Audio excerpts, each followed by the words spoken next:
But this one, we only lost $1.5 million.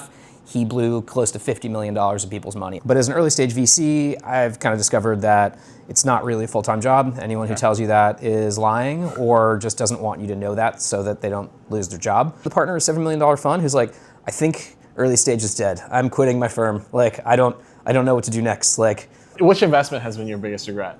So early on in my career, I was obsessed with products, and like I would imagine what I would do if I was the CEO in that seat, rather than like realize all I'm doing is investing in a human who hopefully does something not dumb. And I also couldn't quite tell the difference between like a sociopath and somebody who had a lot of confidence. And so I invested in a company that was pre-Airtable, building Airtable, and I was so freaking pumped because I was like, this is such an obvious thing to get built. And discovered along the way that the founder had completely lied about the metrics prior to investing. While running the company and while I'm on the board, stuff starts smelling weird. I'm not smart enough to know what's going on. We basically like, we need to land this plane. We brought in someone as a COO to help. The founder hated him and we're like, let's just help him to like sell the company. How it ended up was we didn't sell the company. He canceled the D&O insurance, which means the board was liable for expenses to the company. And I ended up spending personally over $100,000 out of pocket to pay vendors and stuff and other folks, some of whom I had recommended and were friends. Holy shit. So like, I gave money to an actual sociopath. And then he then went on to raise like 30 million for his next company, and I would get reach out from folks being like, hey, you led his last round, you're on the board of his company. The guy like reinvented himself. And I was like, no comment. And fucking VCs, when a previous investor of something that blew up in a very sketchy fashion tells you that they cannot give you a comment on a founder, and then you back up a truck to them, like you deserve whatever is coming to you. Needless to say, that next one blew up, but this one, we only lost $1.5 million. He blew close to $50 million of people's money in that last one. That's crazy. Holy shit. Aviel, start with a high-level intro of just telling us who you are, kind of like what you're doing now and how you came to do what you're doing now. Sounds good. So my career arc is software engineer, turned founder, turned accidental VC, and I'm always doing something else alongside that. These days, I'm investing out of a $50 million fund with one other partner. But how I got here was starting a company, selling that company, joining the venture firm that wrote me that first check, because I really loved the like 0 to 1 of building. Like I was obsessed with like how you get from can this exist to should this exist, and then once it was like how do we scale, I would sort of get bored. And so being an early stage VC, I get to like Peter Pan myself and live in the 0 to 1s. But as an early stage VC, I've kind of discovered that it's not really a full-time job. Anyone who tells you that is lying or just doesn't want you to know that so that they don't lose their job. But if you're a builder and you need to work 60 hours plus a week, if not more, you just can't fill that time. That's why you see all of us like shit posting on Twitter, on LinkedIn, starting blogs, doing other stuff. It's just like, there's not enough shit to do. What I tend to do is always something different. I used to run Techstars in Seattle alongside the fund during COVID. So I have this weird thing where I have to take everything past the logical extreme. So during COVID, I lived on 40 acres in the middle of nowhere on a farm and farmed and made wine. And then like, turns out we were back to in person. Like you can't really be an early stage regional VC and not in the region. So it's like, if I'm gonna be in person, I'm gonna be the most in-person person possible. And so these days alongside the fund, I run Foundations, which is an invite-only community of founders in the Seattle area. We got 10,000 square feet of office space, structured as a B Corp to make Seattle a better place to be a founder. That is to say, not, you know, like a less shitty place. Like we're never gonna be SF, but like if you come in here and you can feel a little bit of that energy, like it's a win. So I could talk about that forever, but that's not why we're here. Right. And so you've been on both sides. You've been a founder, you've been a VC, and over the last few years, I think everybody kind of knows, you know, this AI wave has been crazy. What have you kind of seen over the last couple of years that's been maybe like different from the time before that? So I kind of feel like this moment in time rhymes a lot with 2007 and 2008. So we sort of had I'm serious. So like, so it was the rise of open source is like a real thing, not like shareware, but like, oh my God, like I don't need to pay Oracle or Microsoft for a programming language. Like you could build a whole business on the LAMP stack. And it's like, hey, I can ship a product because I don't need to rack and stack servers. Like I suddenly can use the cloud. And then there was like the rise of, you know, PayPal, B2B business, like, and nobody was an expert. So like it feels a lot today like it did then, which was like whether you were 22 and just getting started or 42 and you've been doing this for 20 years, you were on equal footing with completely new tools, being able to do completely new things. And just nobody sort of knew what's the right trajectory, what should I be expecting, and what should that look like. And so for me, so far the AI wave, sort of beginning with GPT-3.5, has felt like that. And then probably the accelerant for me is like the analog to cloud is actually less so like the LLMs and models themselves, but actually the coding agents built on top of them feels like that same forcing function of suddenly you can move so quickly. Because if you think about cloud and then you got like CI/CD, like suddenly like continuous deployment. Like before it was like, hey, we want to ship stuff. Okay, let's order the parts, build the machines, rack the machines. Now we can launch the new features because we have the new machine. And then suddenly with cloud, it's like, oh no, we're gonna need more capacity. Now we need a database. We need this. You could just sort of add it. And now here you can add features and products and do all that as well. And so I think a lot of that has been what's been the most interesting and exciting for me, in that it's completely reshaped the way that you build and ship products and think about what's possible and not, and what you're capable of doing with a small team. And so that I think is probably been the most exciting, rather than like, oh cool, everything fucking has a chatbot now. Yeah, everyone wants to do chatbots. In terms of like early stage investing. And the companies that you see, or the products that you see that are coming out of it. So like I've seen a lot of companies over the last year that I think are just like, this company is going to get eaten alive by OpenAI in like 2 minutes. How does that play out for you? Have you have you started to see a lot of these new companies? You're just like, what are you doing? Or like, you know. So I'm gonna take one step back, which is that like this is personal to me. Like I built. So my company, Simply Measured, we scaled from 0 to 20 million in revenue in like 3 years, which in 2010 was unheard of. Like we were having meetings we got 27 term sheets for our Series A. People were like, this is like the fastest growing like SaaS startup we've ever seen. Well, why did we grow so quickly? We were built on top of Twitter and on top of Facebook. And suddenly they had all these free and open APIs, and we built like an analytics business on top of it. And just as we rose with that, when they decided that this was strategic to them, we realized that a lot of what we were building wasn't on their platform. It was just parts of their platform that they hadn't shipped yet. And so firsthand, I kind of watched like a $25 million ARR business lose its growth and have its like enterprise value completely eroded. And the saying back then was like, once you break 10 million ARR, like you've reached escape velocity, and like there we were, we're like, we've reached it, and no, we fucking did not. So going back to like what I'm seeing today, number one, it's always really funny seeing people try the exact same business models that didn't used to work, saying it's going to work now because of AI. The problem is usually people, not tech. Like the reason it didn't work in the last wave was not that AI didn't exist. It was that like you could not get the buyer and the user and other stakeholders in the same room to actually row in the same direction. But talking about DevTools specifically, which I think is sort of where you were going, it pains me because I write and ship code to production every day. I love these tools.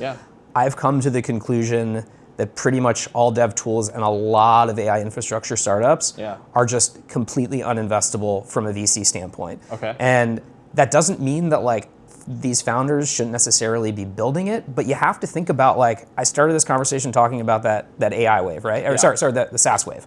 Like you had from like 2007 to 2021, you had like 14, 15 years of like the rise and fall of OpenStack. Have you even heard of OpenStack? Like probably people listening to like Hadoop, like these other businesses. Okay, at least you've heard of it, but like these whole things were like giant businesses were built, like bought, sold, in and out. But like, what happens when that 15 years is just within like 18 months? What happens when like entire technologies are paved over? Like, think about how there was like $1 billion poured into the vector DB space. Like Pinecone and others, and it's just like, well, turns out people just use like context windows and Postgres. Like, what were we even doing there? And like, at least in the last wave, you could capture enterprise value because things didn't move so quickly. And so it'd be like, hey, as a VC, like the business didn't quite work, but we sold it for 5x. Like here, you're not selling a company within 5 months or 6 months. And so what I've seen happen now time and time again is like great founders will raise, several $1 million, they'll put out a product and they'll realize really quickly that like, holy shit,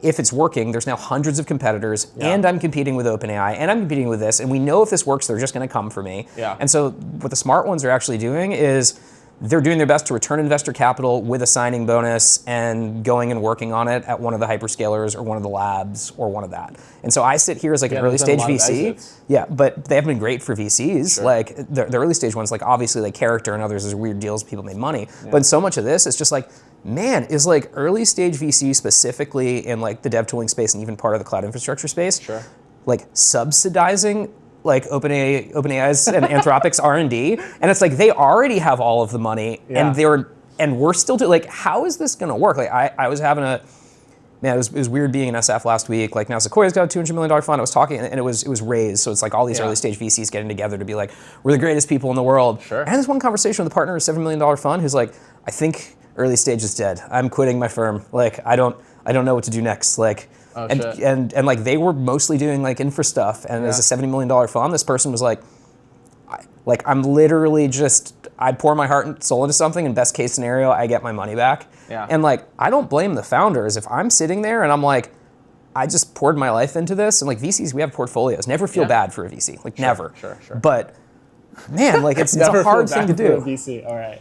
No, I mean dude, it's like going from being a founder, like I can actually sleep at night. And in fact, here's like a hilarious thing. Like when I have like a meeting that is a bummer with like a portfolio company, I mean, like this is not going well. First thing I do is I text one of the companies where things are going really well. And I'm like, hey, how's it going? How are the numbers for today? Because I want to like, like offset that. But I remember being a founder, like I'd have, that awful meeting and I'd go home and I'd be like, is there any whiskey? Like, I just need to turn my brain off. So like, don't feel bad. We have portfolios. Yes.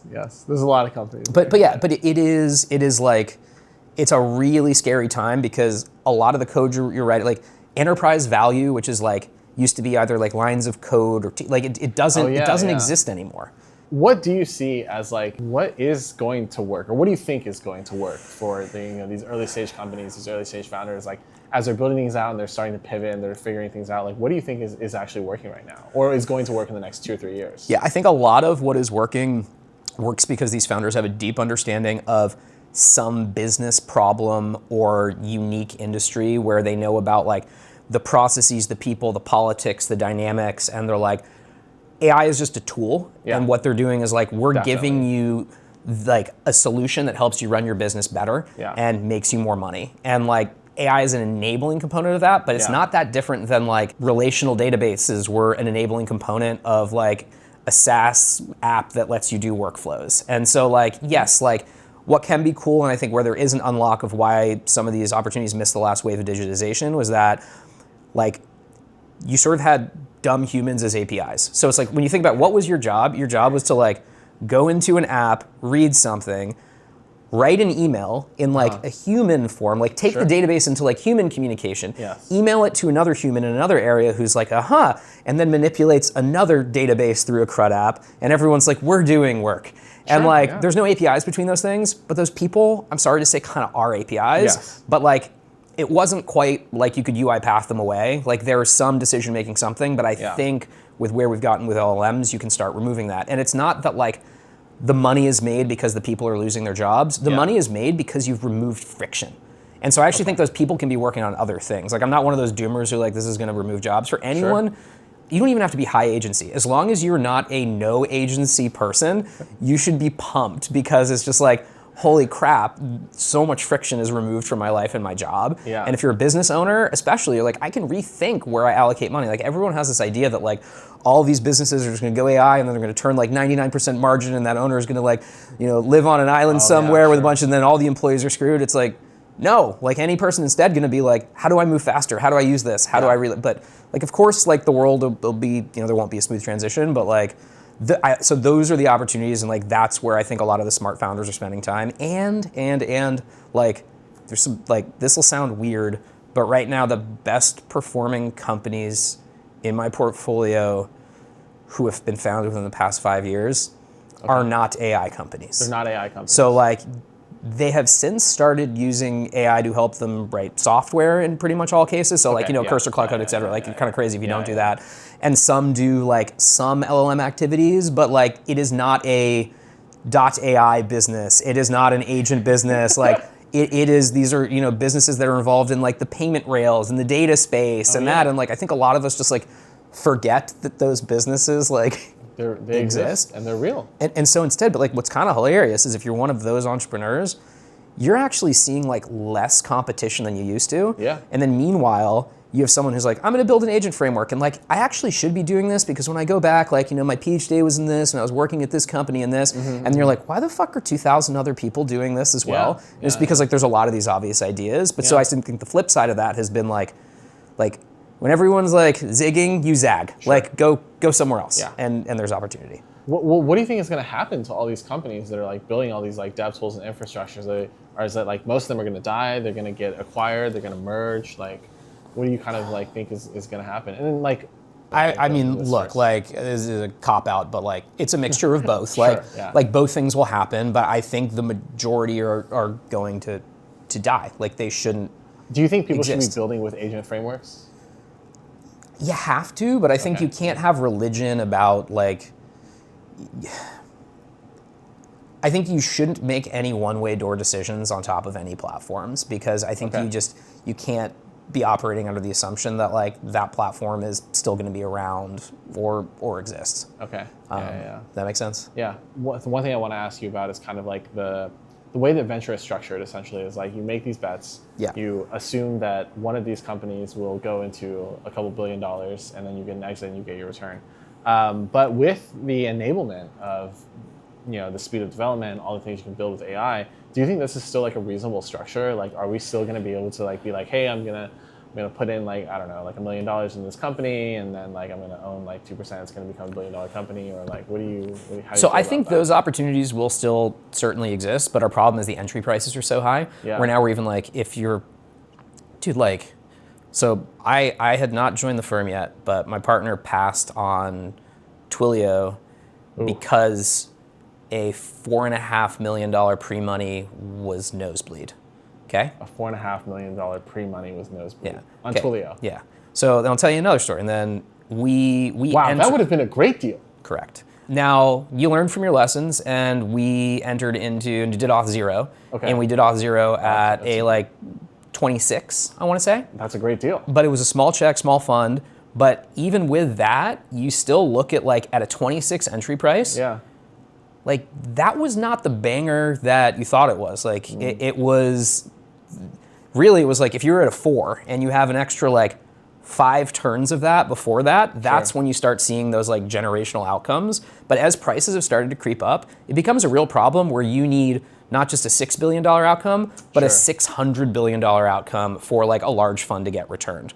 I know that sounds crazy, but if I'm a $1 billion fund out there and I enter at a $150 million valuation to start, which is like very common now, if that company sells for $1.5 billion, that doesn't move the needle on my fund. So you need these huge outcomes. And so you have all these large funds are chasing huge outcomes, but they have tons of money that they can keep dumping into their winners, like Founders Fund and others do. Yeah. Other folks who don't have that, you're kind of screwed. But these are like the really big funds. Correct. I'm just saying, like, I think if you are in the like, call it like 100 to 500 range, you're kind of in a weird no man's land where like you can't ensure you get into a winner and you don't have enough capital to keep dumping money into them. So you're not going to have the like $100 billion exit that actually makes you happy. You also can't spray and pray enough to be in enough deals. And so like, I honestly, like we kept our fund strategy constrained to 50 million so that we could go after TAM constrained opportunities where venture could not just like pour in a shitload of money, where people would not be like, there's a $10 billion exit here because we can return our fund on a several $100 million exit. Right. And so like, just gonna play that game while all these other shenanigans are happening. Okay. Do you think any of the winners, I guess, of the market, do you think these winners have been already established as companies, or do you think we haven't even really seen what's gonna happen? I mean, like every time a VC says that like it's played out, they're wrong. I think what happens is like, there were some folks who managed to break out, like think about the Cursors of the world and others, and I think like they're going to end up as consolidators, and then there's going to be a whole other wave of then there's going to be another round of disruptors. Like I don't think it's like progress is not done, this is not over. I just truly think that like the pace of it is moving so quickly that at least before, if you weren't right in the like 1 in out of 1,000 bet, you still as an investor could make money. I think right now, if you're not in the like you get the exact you're in a bad spot. But I think like always there will be some company for some reason that gets escape velocity. And like honestly, right now in these spaces too, capital is kind of king-making companies as well, which is like if you have the top firms have decided that you're the winner of the category, it kind of makes you the winner of the category. Because they just give you all the money.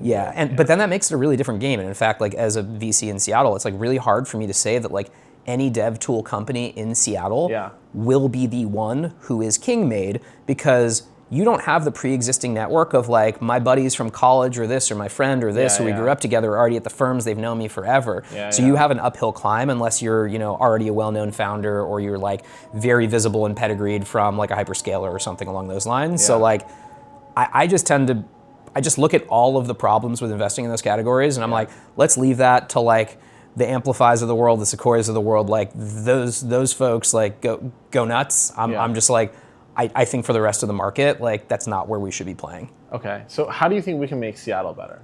So I think there's a couple ways. So like we started foundations to make Seattle better by, like, so if you go to the Bay Area, what's so awesome is that there's so many collisions that happen because of just the density of people who are working on similar things, similar stages. Like you're always running into people. And I mean, like hilariously, like last week I was in the Bay at an event with the company Sentry, and how I know them is I met the founder of Sentry over a decade ago, because like I was at 21st Amendment with my co-founder.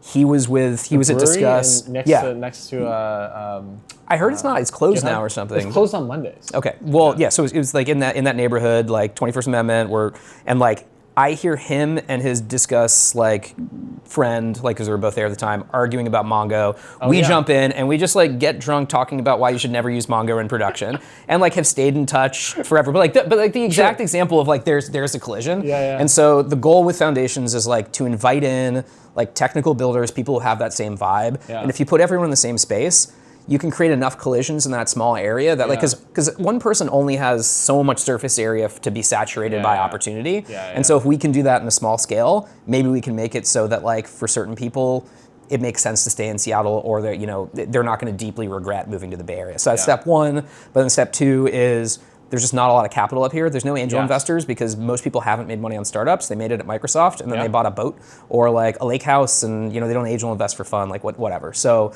the step one of making Seattle a better place to be a founder is in-person, high-quality network, those collisions. Step two is how do we bring more Bay Area capital and Bay Area network? Because I think it's like money, like it's a short flight away, but still, it's awesome to be able to have warm relationships and connections and network, and it's already sort of happening. But I think that's the next thing that we need to do. Yeah. Do you fly the Geek Express, the 6 a.m. to 8 a.m. flight? So like hilariously, because I'm a regional fund, I don't go down to SF that much. I used to go all the time, but like every time I go on that flight, like boarding the flight last week was like, hey. Hi. I was like, oh shit. All the people you're like, oh, I've seen you before. Yeah. Yeah. One time I saw Diego. Oppenheimer. Oppenheimer. While we were getting on the same flight going to the Bay, and I was like, huh. There's quite a few people that I've seen. Oh, and then last week I saw your friend from like childhood or whatever, like Mike. Oh yeah, Mike Trillo. Yeah, that was crazy. I was like, he was like, oh, one of my friends is a VC now, and I was like, oh, okay. And I was like, oh, who is it? Seattle's such a small world. And he was like, yeah, it's Aviel. I was like, whoa. Well, but also it gets so meta too. Where like last week, I'm like, you know, boarding the plane, I'm listening to the new like acquired Google episode, and I'm like, next to me, I'm like, what's up, Ben? Like, you know, you saw it? And it was just like I hear his voice in my AirPods and in front of me at the same time. This is about as meta Seattle Bay Area as it could possibly get. Okay. Well, so like I agree with a lot of this stuff, right? So like the building the community here and like, you know, getting people into a tight space, kind of like running into each other more often, and then getting the Bay Area money up here. So this is something that we touched on like way earlier this year. But what are your kind of like, how do you think we can kind of go about doing this more effectively? Like, how do we get people from the Bay to come up? So like when I did an event back in September, I got like a couple of VCs from the Bay to come up, and like, how do we give them more excuses to do that? Yeah, I mean, I think, look, let's start with founders first before VCs. Okay. I think, like, we have to leverage our network to get those great folks up here. Like, Like David, right? The founders from SF. Like David did a great service to like come up here. He gave a fireside at Foundations, and I think like you just need to see these people who have built multi-billion-dollar companies who are nerds just like you. Because even up here, a lot of those folks, if we barely have any of them, but they're now like professional CEOs. They're not like the nerdy dude where you have to like pry the ID from the person's cold dead hands. And like instead, we idolize like L11s at Amazon and other stuff, and here you just need to see more of those people for you to be like, hey, that can be me. I want to aspire to do that. So like, I think we all need to just like convince our friends that we have through our network to just come hang. That helps a lot. For VCs, like, I think there's a problem in that, like, now if you're like I mean, it's hard because I'm talking about how like seed stage investors, it's not really a full-time job, but like, okay, if I'm Series A and B, I'm on a ton of different boards. I always have these partner meetings. Like, also like I'm older, I want to enjoy my life and do a lot of this shit. Like, getting the quality people to spend time up here, you're asking them kind of a lot. They're traveling all over the country to board meetings. They're picking their kids up from school and that. And so instead, you end up with like, they send up associates, they send them other stuff, and like, that doesn't really help. Like I don't know that does it. So like I kind of think that I kind of like the idea of us doing better curation up here to make it like really worth their time, which is like, hey, if we're gonna get this well-known partner from this firm up to spend time, that like we can guarantee that like this is really time well spent for you in terms of like who you're gonna meet with, why, and do that. So it's probably stuff that we can do from an event standpoint.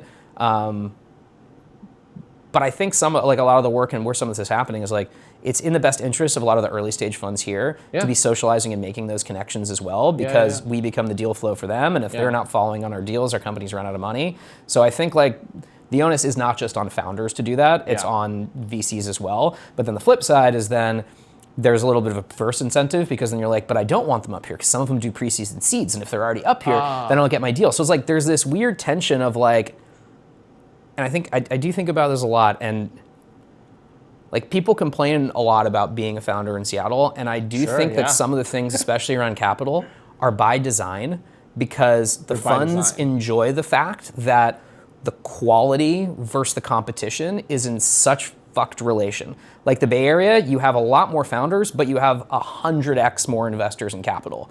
Like here, I want to say that you have like an order of magnitude less of the quality of people, but then also an order of magnitude less of the, or 2 orders of magnitude less of the capital. So like the ratio is like, it's like hunting fish in a barrel, and you don't have to be that great at your job in order to get in deals and do that. And I think you do in the Bay. And so there's simultaneously people like, we need to get more money up here. And then they're like, also like, but stay off my lawn. Like, that's a really interesting take on that. I feel like I've heard like the whole like, we need to get money in Seattle. And I totally agree, because like, basically, like the more, like one of the things I feel like about the Bay is they have too much money there.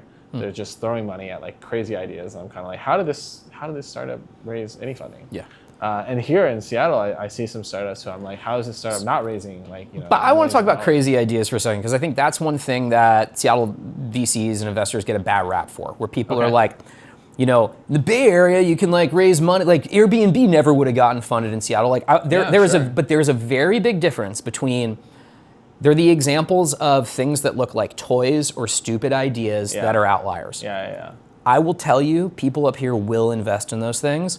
I have too. I invested in a fucking mystery date company. Like people you will fall in love with like founders, and you will go anywhere with them. But I think people conflate ideas that look stupid or toys versus obviously bad ideas, where the reason why there's no company already doing it is not that you, founder, are a fucking genius and the first person to realize this, but because there are structural reasons why that business has never nor ever will be built in that flavor.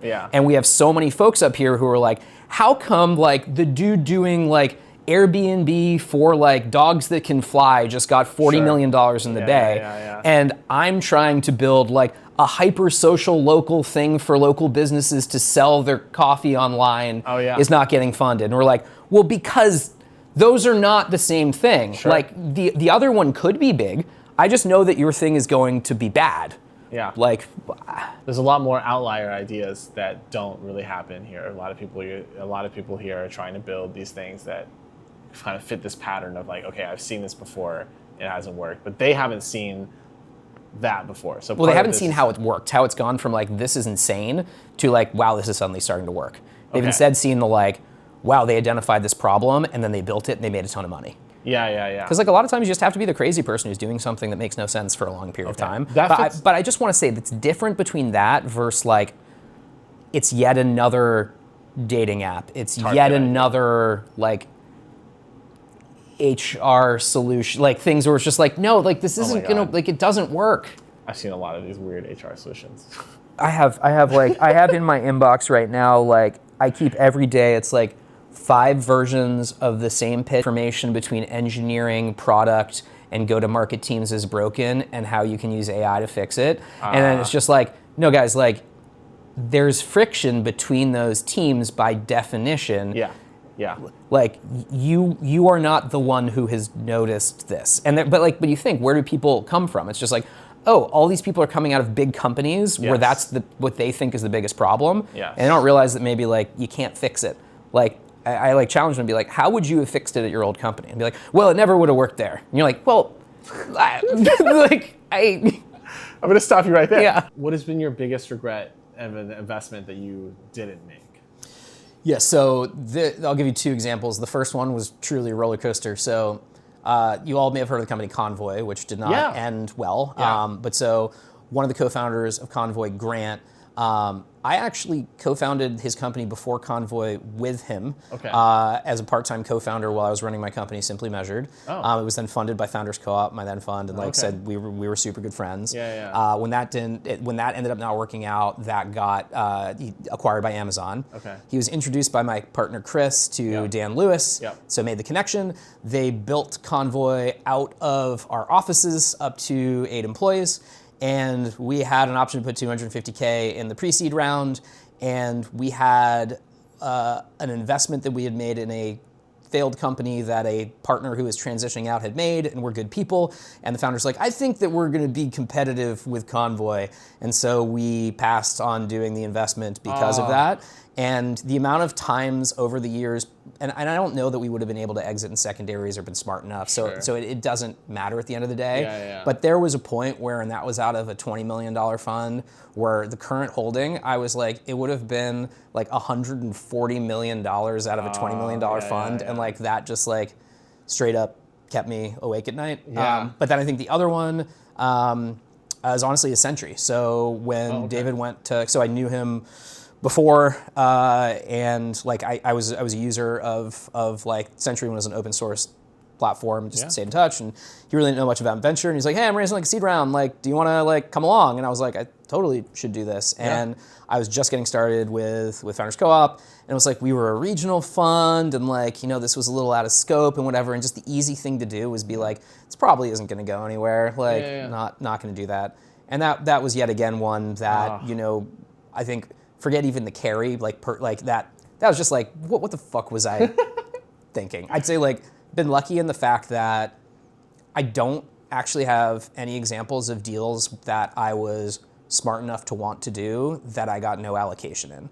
And I think a lot of that is because most of the deals we get excited about and look at are from people within our network who want to work with us. So there have been times where I'm like, my allocation is much smaller than it should be, but not that I didn't get to do the deal. Like Auth0 would be an example of that. Like I wish I'd owned more of that, but just didn't have the ability to do that. What has been your most successful investment?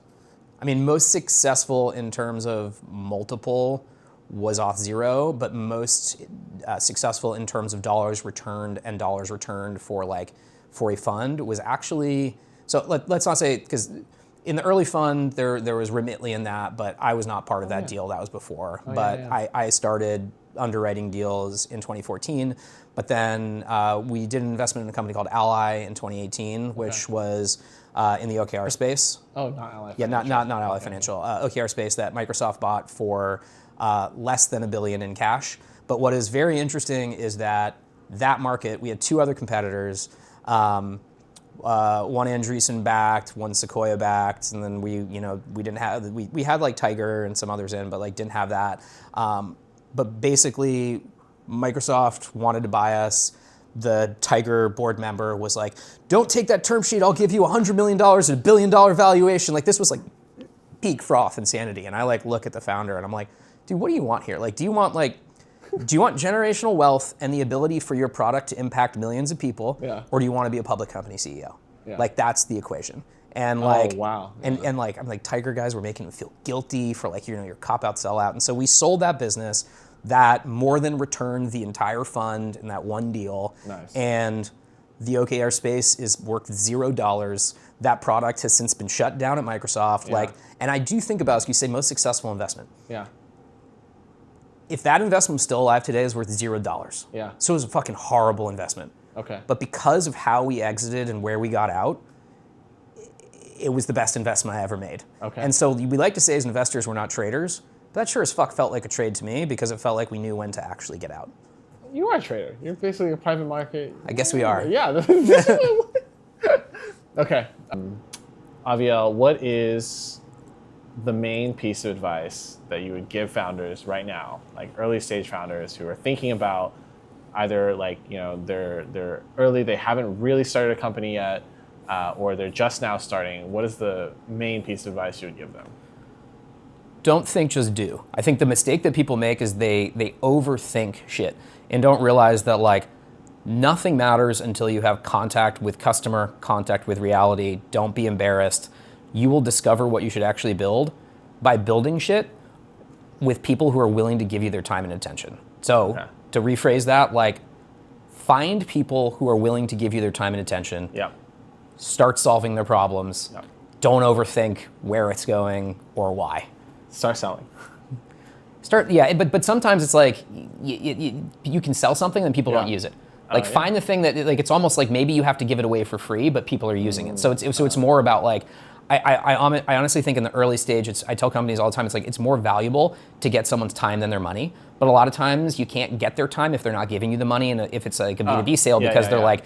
They're not going to feel like, it's like a gym membership where it's just like, if I didn't pay for it, but now I'm like guilty. So I'm like, I guess I'll give it a shot if there's some friction. But really what you want is time. Okay. What's your favorite flavor of ice cream? I like Yeti from Molly Moon's, which is like got granola and cinnamon and there's chocolate chunks and it's like fucking all over the place, kind of like me. Yeah, that's perfect. Okay. And then let's say one thing you would want to say to people who are thinking about starting a company specifically in Seattle. The first question I ask people who want to start a company in Seattle is, why are you starting it in Seattle instead of SF?